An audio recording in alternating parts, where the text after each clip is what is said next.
नमस्कार, यो हो न्यूज 24 टेलिभिजन प्राइम टाइम न्यूजमा स्वागत छ। संसदीय गतिरोध अन्त्यका लागि प्रधानमन्त्री शेरबहादुर देउवाले आह्वान गरेको सर्वदलीय बैठकमा प्रमुख प्रतिपक्षी नेकपा एमाले अनुपस्थित भयो। एकाएक होइन, पूर्व जानकारी गराएर एमाले सर्वदलीय बैठक बहिष्कार गर्यो। बैठकको आह्वानको एउटा पाटो एमसीसी भए पनि मुख्य पक्ष भने संसदीय गतिरोधको अन्त्य थियो। एमाले अवरुद्ध गर्दै आएको संसदलाई सञ्चालन गर्नु थियो, तर त्यो बैठकमा एमाले नै अनुपस्थित हुनुलाई स्वाभाविक र सहज मान्न सकिँदैन। सरकार प्रमुखले बोलाएको बैठक प्रतिपक्षी दल अनुपस्थित हुनु लोकतन्त्रका लागि शोभनीय होइन।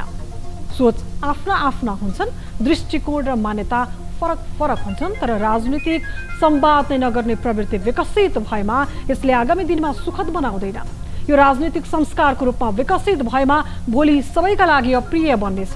त्यसैले संवाद गरौँ, निकास खोजौँ अनि जनताको आवाज संसदमा मुखरित हुन दियौँ। यता देशभरका किसान यति बेला रासायनिक मल नपाएको पीडामा छन्। सरकारले थाहा नपाएको होइन, न्यूज 24 टेलिभिजनले हप्तौंदेखि किसानको मल नपाउँदाको अवस्था पस्किरहेको छ, तर सरकार कानमा तेल हालेर बसेको छ। राजनीतिक दलहरू पनि मौन छन्। कृषि प्रधान देशमा कृषकको पीडा किन सुनिँदैन? सडकमा ढुङ्गामुढा गरेर मात्र प्रशिक्षित युवा विद्यार्थीलाई त गरिब तथा निमुखा किसानको मुद्दाले छुने कुरै भएन। किसानको आँसुले किन बोल्दैन सिंहदरबारलाई? यो प्रश्नको जवाफ अब शासकले दिनै पर्छ। किसानको समस्या सम्बोधन गर्नै पर्छ। अब प्राइम टाइम न्यूजका हेडलाइन्स। संसदको गतिरोध अन्त्य र एमसीसीको विषयमा प्रधानमन्त्रीले बोलाएको सर्वदलीय बैठकमा नेकपा एमाले अनुपस्थित। सत्तारूढ गठबन्धनभित्र एमसीसी बारे समान धारणा, समस्या भने जस्ताको त्यस्तै। हिन्दू प्रशान्त क्षेत्रको सैन्य गठबन्धन नै हो। कांग्रेस महाधिवेशन अन्तर्गत खुला केन्द्रीय सदस्यतर्फ सुशाङ्क कोइरालालाई सर्वाधिक मत। महामन्त्री निर्वाचनमा पराजित संस्थापन केन्द्रीय सदस्यतर्फ भने हाबी।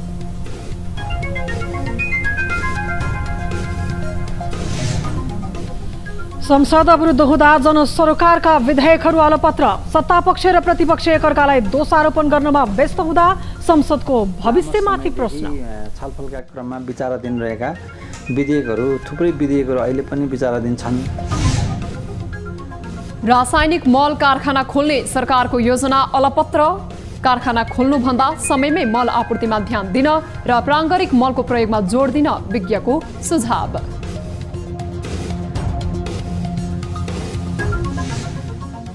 र साफ अन्डर-19 महिला च्याम्पियनसिपको समूहचरणको अन्तिम खेलमा भारतसँग नेपाल पराजित।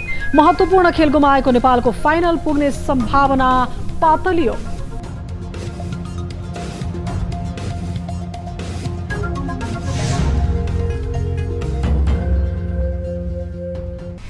हामी निरन्तर न्यूजमा छौं। संघीय संसदमा प्रतिनिधित्व गर्ने दलहरूले एमसीसीलाई यथावस्थामा पारित गर्न नहुने सुझाव दिएका छन्। आइतबार प्रधानमन्त्री निवास बालुवाटारमा प्रधानमन्त्री शेरबहादुर देउवाले बोलाउनु भएको सर्वदलीय बैठकमा सहभागी विभिन्न दलका नेताहरूले एमसीसीका विषयमा देखिएका जटिलतालाई संशोधन नगरी अघि नबढाउन सुझाव दिएका हुन्। बैठकमा कांग्रेसले एमसीसी अघि बढाउन प्रस्ताव गरेको थियो भने नेकपा माओवादी केन्द्र र नेकपा एकीकृत समाजवादीका नेताहरूले यथावस्थामा एमसीसीलाई अघि बढाउन नहुने बताएका थिए। त्यस्तै बैठकमा जसपाका अध्यक्ष डाक्टर बाबुराम भट्टराईले एमसीसी मुलुकको हितमा भएकाले पारित गरेर अघि बढ्नुपर्ने बताउनु भएको थियो। बैठकपछि नेपाल मजदुर किसान पार्टीका नेता प्रेम सुवालले सरकारका प्रवक्ता ज्ञानेन्द्र बहादुर कार्की र कांग्रेस नेताहरू रामचन्द्र पौडेल तथा रामशरण महतले एमसीसी पास गर्नुपर्ने बताउनु भएको, तर माओवादी केन्द्रका नेता नारायण काजी श्रेष्ठ र नेकपा यसका महासचिव बेदुराम भुसालले तत्काल यसलाई अघि बढाउन नहुने धारणा राखेको जानकारी दिनुभयो। एमसीसी को दस्तावेजहरू, अमेरिकाको दस्तावेजहरूमा हेर्यौं भने सन् 2004 देखि अमेरिकाले हिन्द प्रशान्त क्षेत्रमा सहयोग गर्ने सबै एमसीसी मार्फत गर्ने भनेर लेखिएको छ। त्यसकारण यो एमसीसी सम्झौता हिन्द प्रशान्त क्षेत्रको सैन्य गठबन्धन नै हो, अमेरिका नेतृत्वको यो विषय हो, यसलाई खारेज गर्नुपर्छ भनेर हामीले जोरदार रूपमा राख्यौं। त्यस्तै बैठकपछि सरकारका प्रवक्ता कार्कीले केही राजनीतिक दलले एमसीसी सम्झौताप्रति आशंका व्यक्त गरेकोले सबै विषयमा छलफल गरेर चाँडै निष्कर्षमा पुग्नुपर्ने बताउनुभयो। कसरी यसलाई अगाडि बढाएर लिएर जाने यस बारेमा सबै दलहरूले आफ्नो विचारहरू राख्नुभएको छ। कसैले यसप्रति केही आशंकाहरू पनि व्यक्त गर्नुभएको छ। ती सबै कुराहरूमा फेरि छलफल गरेर हामी चाँडै नै एमसीसीलाई एउटा निष्कर्षमा पुर्याउँछौँ। बैठकले संसद अवरोध हटाउन प्रमुख प्रतिपक्षी नेकपा एमालेसँग आह्वान गरेको छ। बैठकमा कांग्रेस, माओवादी, एकीकृत समाजवादी, राष्ट्रिय जनमोर्चा र जसपाका नेताहरू सहभागी भए पनि एमालेका कुनै नेताहरू पनि सहभागी भएनन्। नेकपा एकीकृत समाजवादीका अध्यक्ष माधव कुमार नेपालले एमालेले संसदीय मर्यादा उल्लङ्घन गरेको आरोप लगाउनु भएको छ। पार्टीको समाजवादी शैक्षिक परामर्श व्यवसायी मञ्चको घोषणा सभालाई आइतबार काठमाडौँमा सम्बोधन गर्दै नेपालले सांसदहरूले बोल्न पाउने अधिकारलाई हनन गर्दै संसद बैठक अवरोध गरेर एमालेले संसदीय मर्यादा उल्लङ्घन गरेको आरोप लगाउनु भएको हो। उहाँले पटक पटक विघटन भएर पुनर्स्थापित संसदलाई एमालेले निरर्थक बनाउने प्रयास गरिरहेको पनि बताउनुभयो। अध्यक्ष नेपालले एमाले प्रतिगमनको मतियार भएको र नेपाललाई इतिहासको पछाडि धकेल्न खोजेको तर्क गर्नुभयो। नेपालमा गणतन्त्रात्मक संविधान भएकै कारण संविधान ओलीलाई मन नपरेको उहाँको भनाइ छ। उहाँले एमाले नेतृत्वको सरकारले 3 वर्ष बेकारमा खेर फालेको धारणा राख्नुभयो। प्रतिगमनका विरुद्धमा जनतामा चेतना र जागरण आएको छ। प्रतिगमनकारी को हो भन्ने कुरा प्रश्न भइसकेको छ। जसले संविधानलाई मिच्दछ त्यही प्रतिगमनकारी हो। जसले संविधानको प्रावधानको पालन गर्दैन त्यो संविधान विरोधी हो।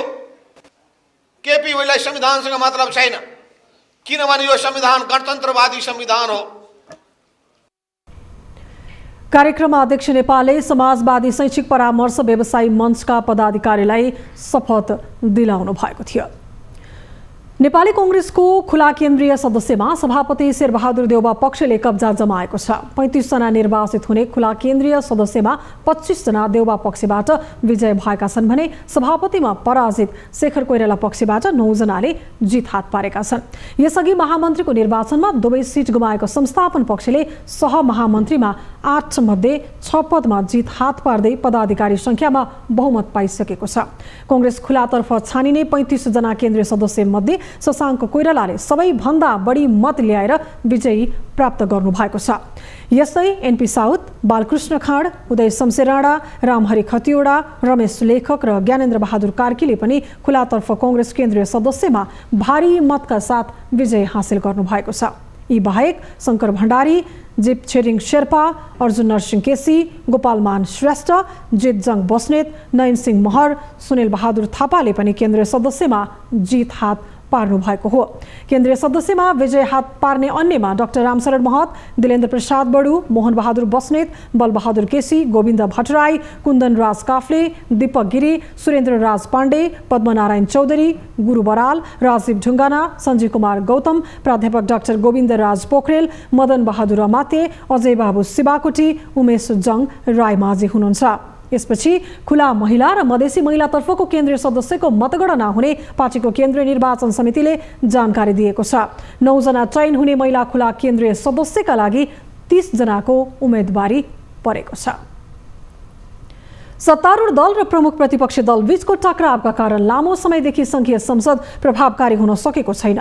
दलहरूको राजनीतिक स्वार्थ सिद्ध गर्ने क्रममा संसद बैठक प्रभावित बन्दा मुलुकलाई दूरगामी असर पार्ने विधेयकहरू थन्काएर राख्नुपर्ने बाध्यता छ। अहिले संघीय संसदमा 57 वटा विधेयकहरू विचाराधीन अवस्थामा छन्। ती विधेयकको चालु अधिवेशनमा पनि किनारा लाग्छ कि लाग्दैन भन्ने कुनै टुङ्गो छैन। एक रिपोर्ट। यति बेला संघीय संसद सत्ता पक्ष र विपक्षको राजनीतिक स्वार्थ सिद्ध गर्ने बहाना बनिरहेको छ। विपक्षी दल नेकपा एमाले 2 पटक विघटन गरेको संसदलाई प्रभावकारी रूपमा अगाडि बढ्न नदिने रणनीतिमा देखिन्छ भने सत्ता गठबन्धन पनि विपक्षी दलमाथि दोष थुपार्दै पन्छिँदै आएको छ, जसका कारण नेपाल नागरिकता ऐन संशोधन विधेयक, संघीय निजामती सेवाको गठन सम्बन्धी विधेयक, लोकसेवा आयोग सम्बन्धी विधेयक जस्ता महत्त्वपूर्ण विधेयकहरू अगाडि बढ्न सकेका छैनन्। अहिले संघीय संसदमा दर्जनौं विधेयकहरू त्यतिकै उत्तिकै थन्किएर बसेका छन्। दुईटै सभामा प्रवेश गरेका विभिन्न विधेयकहरू लामो समयदेखि छलफलका क्रममा विचाराधीन रहेका विधेयकहरू, थुप्रै विधेयकहरू अहिले पनि विचाराधीन छन्। अब कतिपय विधेयक समितिमा छ, कतिपय माथिल्लो सभामा छ, कतिपय तल्लो सभामा छन्। अहिलेसम्म जम्मा 57वटा विधेयक चाहिँ अहिले विचाराधीन अवस्थामा छन्। यी बाहेक हालसालै प्रस्तुत भएको 6वटा अध्यादेश पनि विचाराधीन अवस्थामा छ। सत्तारूढ दलहरू पनि विपक्षी दलको अवरोधका कारण संसदलाई प्रभावकारी बनाउन नसकेको बताउँछन्। बैठकको प्रारम्भमा नै उहाँले अवरोध सिर्जना गर्नुभयो, जसका कारण व्यवस्थापिका संसदले गर्नुपर्ने जुन काम हो, अनिवार्य कामहरू विधेयकको मार्फतबाट है कानुनको मार्फतबाट गर्नुपर्ने कामहरू गर्न नपाइरहेको अवस्था छ है। यसले गर्दाखेरि त्यो प्रभावकारिताको जुन अपेक्षा गरिएको थियो त्यो प्रभावकारिताको अपेक्षा भएको छैन र यसको निम्ति मूलतः रेस्पोन्सिबिलिटी, त्यो उत्तरदायित्व नेकपा एमालेकोमा जान्छ। तर प्रतिपक्षी दल नेकपा एमाले भने आफ्नो माग सम्बोधन नहुँदासम्म टसमस नहुने रणनीतिमा छ। सभामुख अग्निप्रसाद सापकोटाले मार्ग प्रशस्त गर्नुको विकल्प नभएको उसको अडान छ। वैधानिक ढङ्गले पार्टीबाट निष्कासन गरेका व्यक्तिहरूलाई राखेर संसद चलाउने जुन धृष्टता गरिएको छ, हामी यसमा बिल्कुल सहमत छैनौँ। हामीले यसलाई खुला रूपमा चुनौती दिएका छौँ। सर्वोच्च अदालतमा हामीले रिट दायर गरेका छौँ र सभामुखलाई कुनै पार्टीको सांसद राख्ने वा नराख्ने भन्ने बिल्कुलै कहीँ पनि अधिकार नभएको विषयलाई उहाँले जसरी अधिकारको दुरुपयोग गर्नुभयो, यो कारणले संसद अवरुद्ध छ र हामीले अघिल्लोचोटि संसद अन्त्य हुँदा नै भनेका थियौँ यो विषयको निरूपण नभइकन संसद चल्न सक्दैन। नेकपा एमाले आफ्नो त्यो अडानमा दृढ छ। संघीय संसदमा हालसम्म 128वटा विधेयकहरू दर्ता भएका छन्, जसमध्ये 69वटा विधेयकहरू दुवै सदनबाट पारित भई राष्ट्रपतिबाट प्रमाणीकरण भएर ऐन पनि लागू भइसकेका छन्।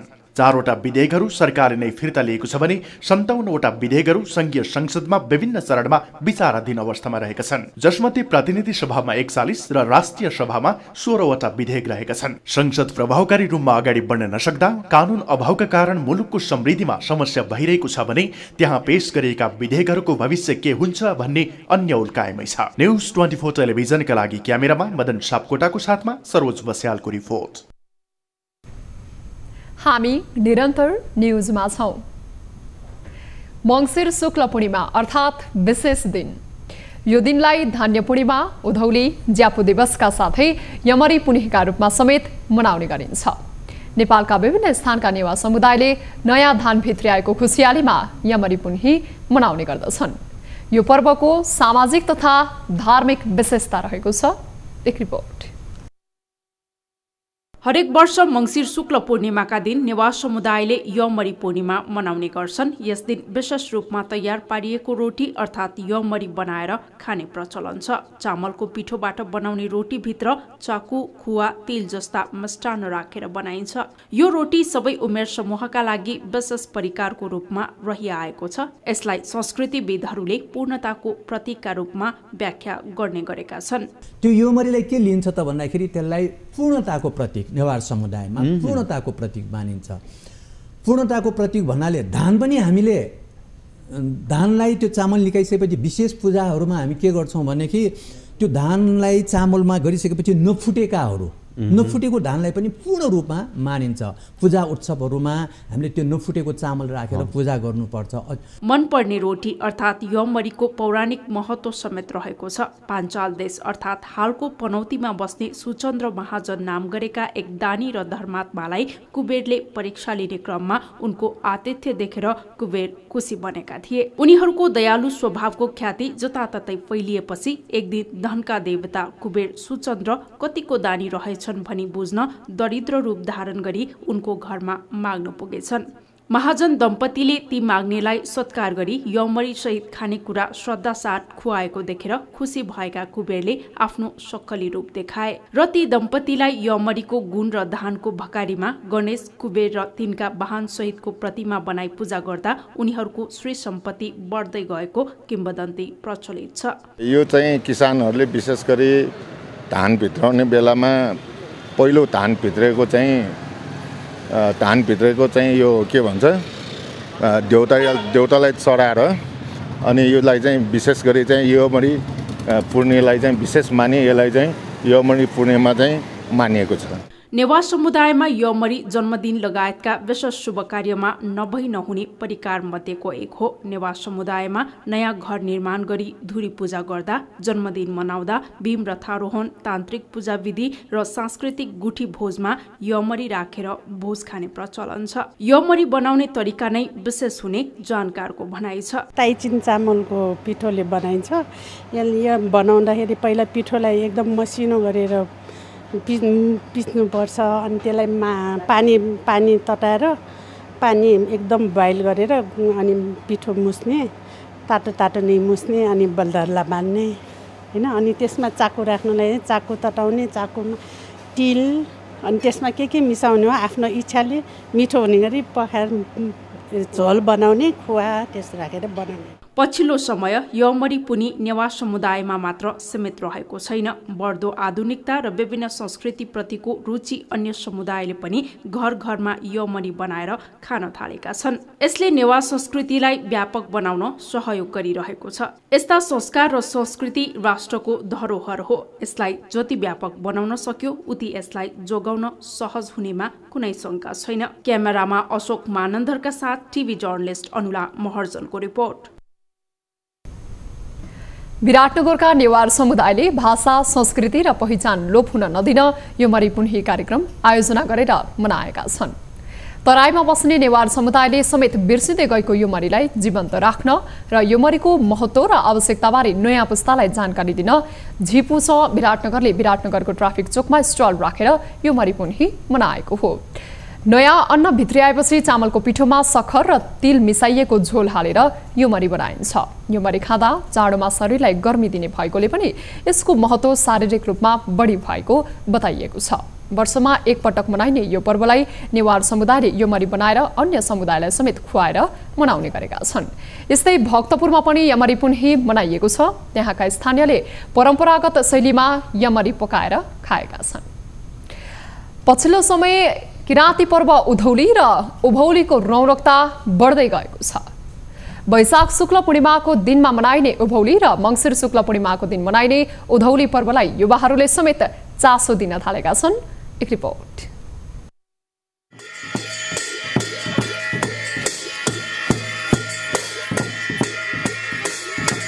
पूर्वीय संस्कार तथा संस्कृतिहरूमाथि पश्चिमा संस्कृतिको प्रभावमा पर्दै गएको चिन्ताका बीच किराँती युवाहरूमा भने परम्परागत पर्वतर्फको चासो बढिरहेको छ।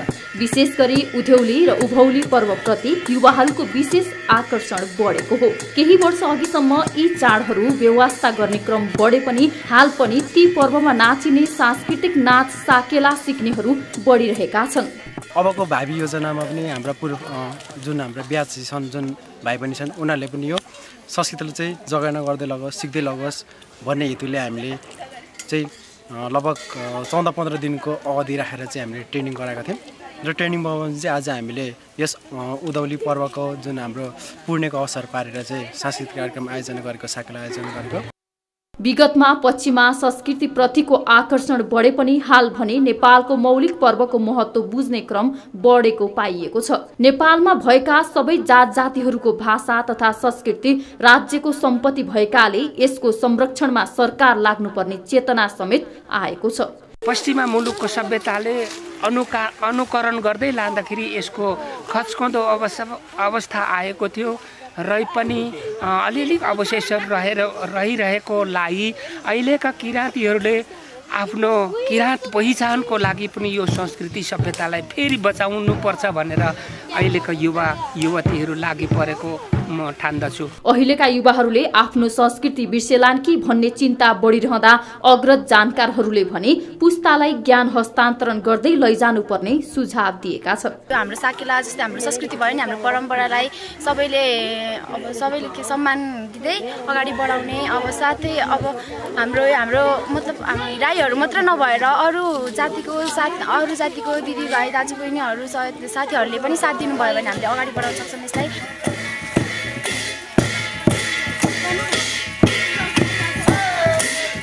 वर्षभरि धान्ने अन्न भेट्टाइसकेपछि प्रकृतिलाई धन्यवाद दिने र अन्नको सह होस् भनेर किराँत समुदायले प्रकृतिकै पूजा गर्दै उधौली मनाउने गरेका छन्। सहज तरिकाले अन्न भित्रिएपछि खुसियाली साट्न एक ठाउँमा भेला भएर सामूहिक साकेला समेत नाच्ने गरिन्छ।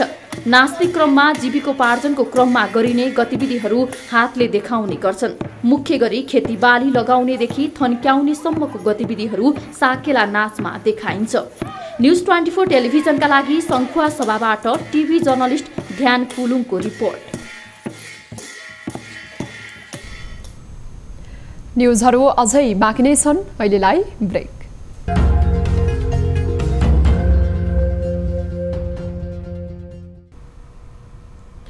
हामी निरन्तर न्युजमा छौँ। नेपालमा वर्षेनी मल अभावको समस्या दोहोरिने गरेको छ। अन्य समयमा कानमा तेल हालेर बस्ने सरकारवाला निकाय खेतीको सिजनमा भने मल कारखाना स्थापना गर्ने भन्दैमा तातिने गरेका छन्।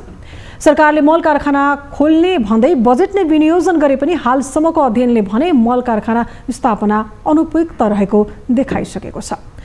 उत्पादित मलको बजार उपभोग्य क्षमताले समेत कारखाना खोल्ने विषयलाई साथ नदिएकाले वैकल्पिक उपायतर्फ सोच्नुपर्ने अवस्था आएको छ।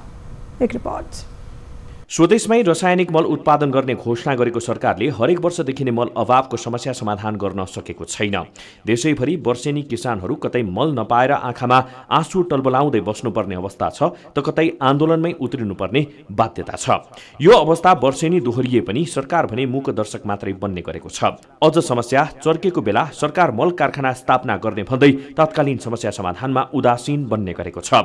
सरकारले यसअघि आर्थिक वर्ष 2073-74 मै मल कारखाना खोल्ने घोषणा गरेर बजेट नै विनियोजन समेत गरिसकेको छ। कृषि मन्त्रालयले मल कारखाना बारे अध्ययन गर्न लगानी बोर्डलाई जिम्मा दिएको थियो।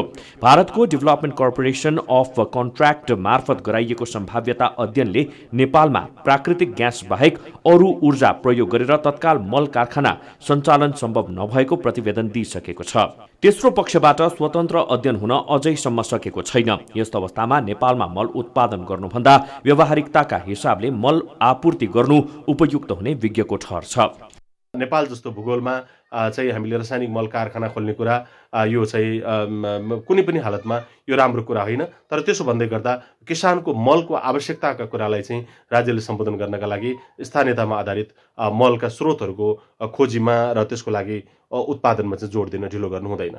नेपालमा वर्षेनी करिब 8 लाख मेट्रिक टन मलको माग रहेको छ। बालीको विविधीकरणका आधारमा रासायनिक मलको उपयोग विधि र परिमाण समेत बढाउँदा रासायनिक मलको सम्भावित माग 20 लाख मेट्रिक टनसम्म पुग्ने प्रक्षेपण छ। तर कतिपय विज्ञहरू रासायनिक मल कारखाना खोल्नुभन्दा रासायनिक मलको प्रयोग रोक्नुपर्ने सुझाव दिन्छन्। राज्यले चाहिँ हाम्रो खेती प्रणालीलाई अझै पनि हामी स्वच्छ उत्पादनमै जान्छौँ। हाम्रो चाहिँ भौगोलिक विविधता अनुसार जातीय विविधता अनुसार उत्पादन गरिएका बालीहरूको उपजहरूको चाहिँ बजारको सुनिश्चित गर्छौँ र मूल्यको चाहिँ हामी सुनिश्चित गर्छौँ भन्ने कुराको एउटा आभास दिन सक्यो भने मलाई लाग्छ सबैभन्दा पहिला तयार हुने चाहिँ किसान नै हुन्छ। नेपाल जस्तो मुलुकले रासायनिक मल उत्पादन गरे पनि आन्तरिक माग पूरा गर्न खोज्दा त्यसको लागत उच्च हुने लगायतका समस्या देखिने खतरा छ। विदेशबाट समयमा पहल गरेर आवश्यक मल ल्याउन नसक्ने अवस्थामा मल कारखाना सञ्चालन कतिको व्यावहारिक हुन्छ भन्ने प्रश्न समेत अनुत्तरित नै छ। सोही कारण आवश्यकता भन्दा पर गएर महत्त्वाकांक्षी योजना बोक्नुभन्दा व्यावहारिक पक्षको विश्लेषण गर्दै अघि बढ्नु उपयुक्त हुने देखिन्छ। न्युज 24 टेलिभिजनको लागि क्यामेरामा प्रभात थापाका साथ टिभी जर्नलिस्ट खगेश्वरी कार्कीको रिपोर्ट। इलामको रोङ गाउँपालिकाले पर्यटकीय गतिविधि बढाउन पदमार्ग निर्माण गरिरहेको छ। गाउँपालिकाको हाँस पोखरीदेखि सिद्धि खोलासम्म 29 किलोमिटर लामो पदमार्ग निर्माण थालिएको हो, जसमध्ये अहिलेसम्म 16 किमी निर्माण सम्पन्न भएको छ। एक रिपोर्ट। 1 करोड 30 लाखको लागतमा गत वर्षबाट थालिएको पदमार्ग निर्माण कार्य अहिलेसम्म 16 किलोमिटर सम्पन्न भएको छ भने बाँकी 13 किलोमिटर पदमार्ग निर्माणले पनि तीव्रता पाएको छ। पालिकाभित्रका पर्यटकीय क्षेत्रहरूको प्रचार प्रसार गरी आन्तरिक तथा बाह्य पर्यटक बढाउन पदमार्ग निर्माण गरिरहेको जनप्रतिनिधिले बताएका छन्। पदमार्गको स्थापना गरौँ, पदमार्गले छरिएर रहेका पर्यटकीय क्षेत्रलाई एउटा करिडोरमा बाँध्न सकिन्छ। स्वास्थ्यमा जुन चेतनासहित यात्रा गर्नुपर्छ, हिँड्नुपर्छ भन्ने एउटा जुन चेतनासहितको चाहिँ पर्यटकहरूलाई हिँडाउन सकिन्छ। जैविक विविधताको कुराहरूलाई चाहिँ यो पर्यटन पदमार्गमा रहेका वनस्पतिहरू, जङ्गलहरूलाई देखाउन सकिन्छ। यहाँका धर्म, संस्कृति, परम्परा, यहाँको कृषि, यहाँको पर्यटकीय सम्भावनाहरूलाई पनि हामीले देखाउन सक्छौँ। एउटै पदमार्ग निर्माण गर्दा भने किन नगर्ने भनेर हामीले पदमार्ग निर्माण गर्ने योजना बनायौँ। पदमार्ग सामुद्रिक सतहदेखि 400 मिटर उचाइदेखि 1800 मिटरसम्म रहेको छ। सामुदायिक वनभित्र पर्ने यस पदमार्गमा उचाइ अनुसार विभिन्न प्रजातिका वनस्पतिको अवलोकन गर्न पाइने हुँदा शैक्षिक भ्रमणको गन्तव्यको रूपमा विकास गर्न थप व्यवस्थित गरिँदैछ। पर्यटक प्रबन्धनका लागि हरेक योजनाहरू अगाडि सारिरहेका छौँ। पदमार्गका 5 ठाउँमा होमस्टे सञ्चालनको तयारी छ। रम्ब्याङ, सलकपुर, जौबारी, मजुवा र पाटापुरमा होमस्टे सञ्चालन गरेर स्थानीय उत्पादनको बजारीकरण र प्रवर्धन गरिने तयारी छ। जातीय हिसाबले चाहिँ सांस्कृतिक हिसाबले लेप्चाहरूको बसोबास भएको ठाउँ हो यो धेरै चाहिँ, र त्यो कुरालाई पनि हामीले सांस्कृतिक हिसाबले बेच्न सक्ने र लोकल यहाँको स्थानीय उत्पादनहरू होइन। अब सुन्तलाको मेन हबै हो यो सलकपुर। यो सबै कुराहरूलाई जोडेर चाहिँ एउटा मुख्य केन्द्रको रूपमा अहिले हामीले निर्माण गर्न सक्छौँ र यसमा चाहिँ गाउँपालिकालाई नै अगुवाई गरिरहेछ। हामीले प्रमोसनको काममा हामीले सहयोग गरिरहेछौँ। पदमार्ग खुलेसँगै यस क्षेत्रमा पर्यटकहरूको चहल पहल बढ्नुका साथै स्थानीय उत्पादनको बजारीकरण र प्रवर्धनमा टेवा पुग्ने निश्चित छ। यसले समग्र क्षेत्रको विकासमा टेवा पुग्ने भएकाले स्थानीयहरू पदमार्ग निर्माण सम्पन्नको पर्खाइमा रहेका छन्। न्युज 24 टेलिभिजनका लागि झापाबाट टिभी जर्नलिस्ट युवराज आचार्यको रिपोर्ट। अब हेल्थ न्युज।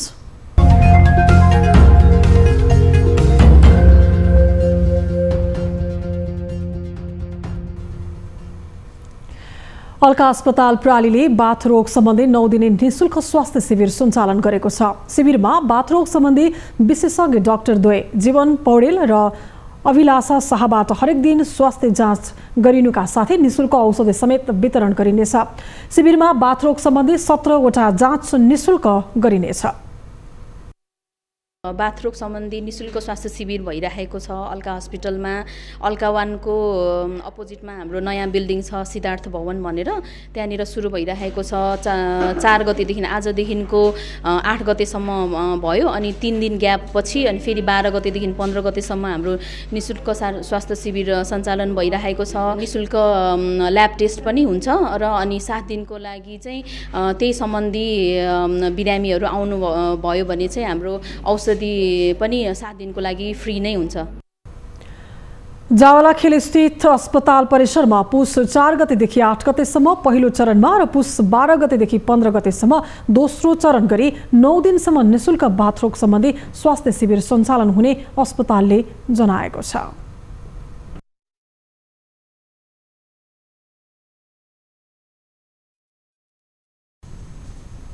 हामी निरन्तर न्युजमा छौं। अब बिजनेस न्युज।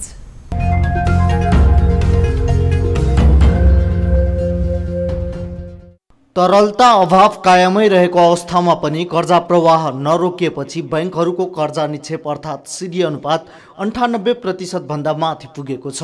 यो राष्ट्र बैंकद्वारा निर्देशित सीमाभन्दा करिब 8% बिन्दुले बढी हो। राष्ट्र बैंकको निर्देशन अनुसार असार मसान्तसम्म बैंक तथा वित्तीय संस्थाले अधिकतम 90% सिडी अनुपात कायम गर्नुपर्छ। चालू आर्थिक वर्षको मौद्रिक नीति मार्फत यसअघिको मूल पुँजी तथा निक्षेपमा कर्जा अर्थात् सीसीडी अनुपात खारेज गरेर राष्ट्र बैंकले सीडीको व्यवस्था लागू गरेको हो। तर बैंकहरूले आउँदो असारसम्म सीडी अनुपात 90% माथि कायम गर्न पनि छुट पाएका छन्। यसकारण हाल 90% भन्दा धेरै सीडी अनुपात भएका बैंक तथा वित्तीय संस्थालाई राष्ट्र बैंकले कारबाही गरेको छैन। गत सातासम्म बैंक तथा वित्तीय संस्थाको सीडी अनुपात औसत 92% हाराहारीमा छ।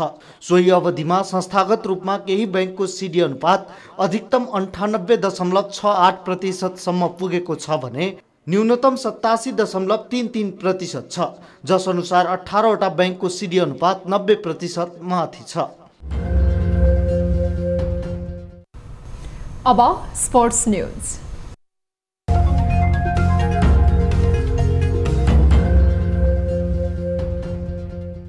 साफ अन्डर-19 महिला च्याम्पियनसिपको समूह चरणको अन्तिम खेलमा नेपाल पराजित भएको छ। आइतबार बङ्गलादेशको राजधानी ढाकामा भएको खेलमा नेपाललाई भारतले 1-0 गोल अन्तरले पराजित गरेको हो। पराजयसँगै नेपालको फाइनल पुग्ने सम्भावना पातलिएको छ। समूह चरणमा शीर्ष 2 टिम फाइनल पुग्ने प्रावधान अनुसार भारत भने फाइनल पुगेको छ। भारत 4 खेलबाट 9 अङ्क जोड्दै फाइनल पुगेको हो। नेपालको 4 खेलबाट 7 अङ्क छ। यस्तै आइतबार नै बङ्गलादेशले श्रीलङ्कासँग खेल्दैछ। तुलनात्मक रूपमा कमजोर देखिएको श्रीलङ्कासँग बङ्गलादेश पराजित भई नेपाल फाइनल पुग्नेछ। बङ्गलादेशलाई भने फाइनलमा पुग्न बराबरी खेली पुग्छ। जित निकाले बङ्गलादेश समूह विजेता बन्नेछ। श्रीलङ्का हालको प्रतियोगिताभर कमजोर प्रदर्शन गरिरहेको छ। नेपालले पहिलो खेलमा आयोजक बङ्गलादेशसँग गोल रहित बराबरी खेलेको थियो। अब वेदर अपडेट।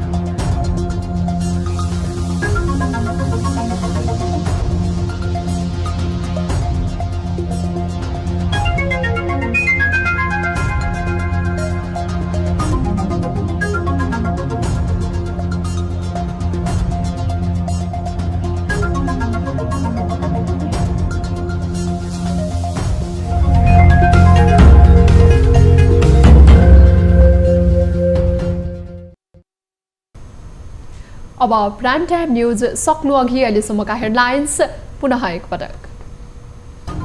संसदको गतिरोध अन्त्य र एनसीसीको विषयमा प्रधानमन्त्रीले बोलाएको सर्वदलीय बैठकमा नेकपा एमाले अनुपस्थित। सत्तारूढ गठबन्धनभित्र एनसीसी बारे समान धारणा, समस्या भने जस्ताको त्यस्तै। हिन्दू प्रशान्त क्षेत्रको सैन्य गठबन्धन नै हो। कांग्रेस महाधिवेशन अन्तर्गत खुला केन्द्रीय सदस्यतर्फ शशाङ्क कोइरालालाई सर्वाधिक मत। महामन्त्री निर्वाचनमा पराजय संस्थापन केन्द्रीय सदस्यतर्फ भने हाबी।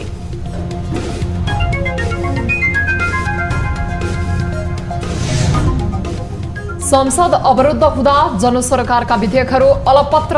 सत्तापक्ष र प्रतिपक्ष एकअर्कालाई दोषारोपण गर्नमा व्यस्त हुँदा संसदको भविष्यमाथि प्रश्न।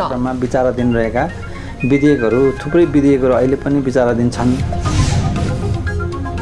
रासायनिक मल कारखाना खोल्ने सरकारी योजना अलपत्र। कारखाना खोल्नुभन्दा समयमै मलापूर्तिमा ध्यान दिन र प्राङ्गारिक मलको प्रयोगमा जोड दिन विज्ञको सुझाव।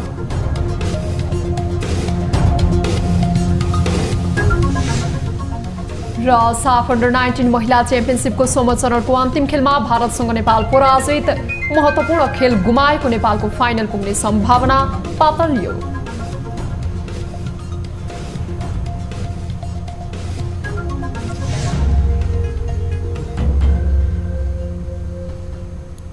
प्राइम टाइम न्यूज अहिलेलाई यति नै। जाँदा जाँदै ताली र गालीका लागि हामीले सोधेको प्रश्नको अन्तिम नतिजा यसपछि प्रसारण हुने कार्यक्रम सीधा कुरा जनतासँगमा हेर्न नभुल्नुहोला।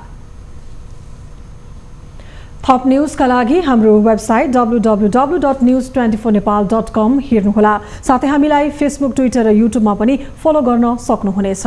यस्तै मोबाइल, इमेल र भाइबरबाट न्यूज 24 को हेल्प डेस्कमा केही समस्या र गुनासा छन् भने सम्पर्क गर्न सक्नुहुनेछ। हामी निरन्तर न्यूजमा छौं। नमस्ते।